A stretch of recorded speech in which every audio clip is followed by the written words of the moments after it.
Hi, this is Sally, and today is day 82 of my weight loss. So I'm eating normally now. I finished my short detox yesterday afternoon. So I've been eating normally, or normally in the sense of not having a food schedule. But that shouldn't be normal actually. I need to rethink how I speak, because normal should be my food schedule and abnormal would be when I indulge myself. So let me correct myself. So I think language is also kind of important because it programs how I think about what I eat. So let me start. My detox ended yesterday. My short detox ended yesterday afternoon. So it's about 11 p.m. today, and for 1.5 days I've been eating abnormally. Okay, so this morning I didn't have my yogurt because my parents bought me breakfast and they usually buy a carbs breakfast. So never mind, I had that. I don't want to be difficult. And they knew that I finished my detox yesterday. Then in the afternoon, I knew that I was going to have a scrumptious dinner tonight that was planned for. So I was feeling bored because I'm stuck at home and I'm not doing anything productive, I feel. So that usually makes me want to eat. Yeah, so I need to I need to stick to my work plan actually. So because I wasn't productive, I wanted to eat, and yet I know I had a scrumptious dinner coming up.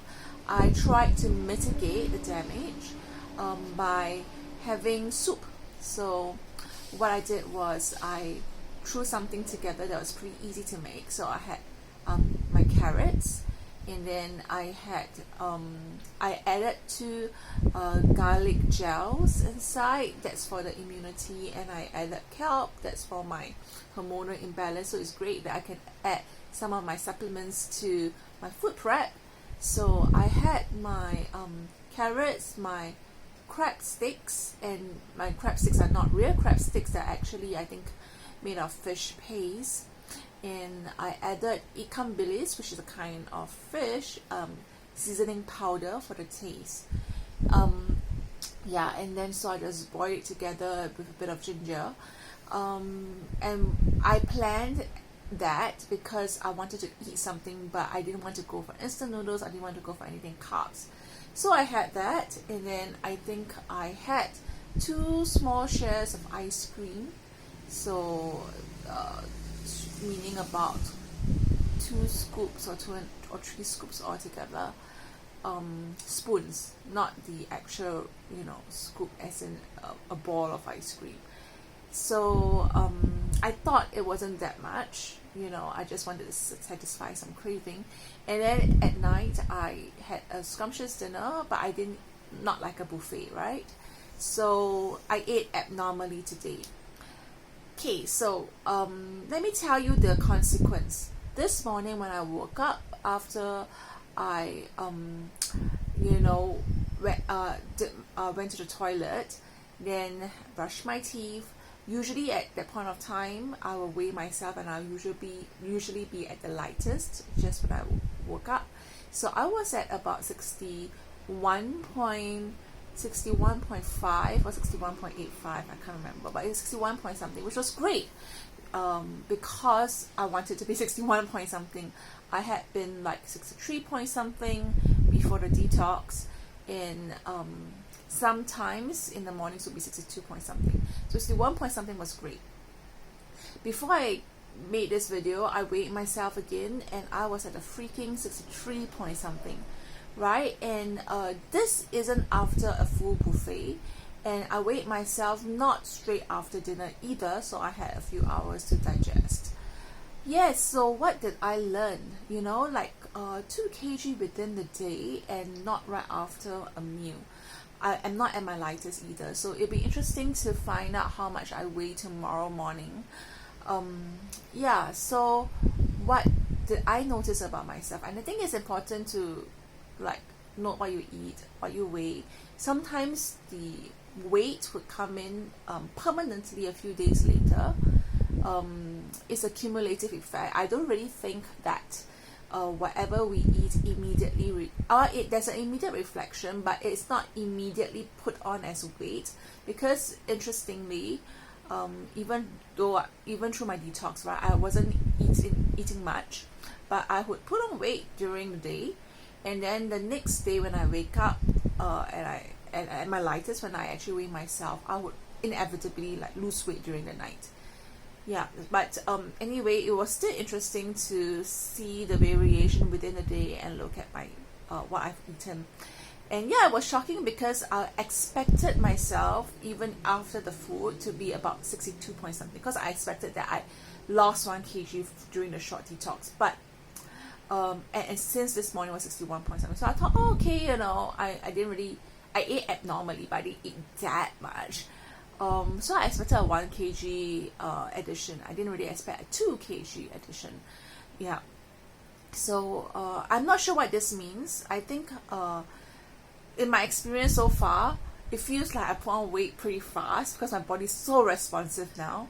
But I also can lose weight pretty fast, at least 1 to 2 kg within about 2 or 3 days, without feeling hungry, but on a very strict food schedule diet. So with lots of juices and yogurt and maybe 1 meal of carbs in the 3 days. Yeah, so anyway, I think I'm trying to look at the good side. Maybe my body's really responsive, so flip side, puts on weight pretty fast like any normal older woman would, but good side is that it also loses weight pretty fast. So anyway, that was interesting to take note of how my body responds pretty quickly when I eat abnormally. And I think one of the things that I kind of sometimes I process my thoughts through speaking and through all these vlogs, and I think it reminded me that the language and the vocabulary which I use to describe language has a power of its own, right? That's why we have euphemisms, right, that enable to put it directly, atrocities to be conducted, because euphemisms make things that are horrendous acceptable, like a killing and murder of a baby is just an abortion of a fetus, right? So it sounds better than killing. Yeah, and so anyway, language there's some power to it, and there's a reason why political correctness is so popular, and it's also the reason why racists can be racist by seeming to be anti-racist. I just read a post this morning where there was this 100-year-old brand, I think, of butter in America, and they have a Native American icon in front. And so they finally changed the packaging after 100 years because I think people were accusing them of being racist by portraying the beauty of a Native American on their butter.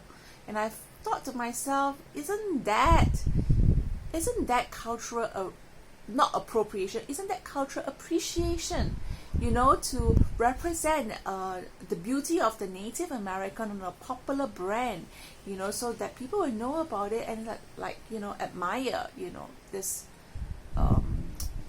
admire and recall what the history is. But you have racists who are calling it racism,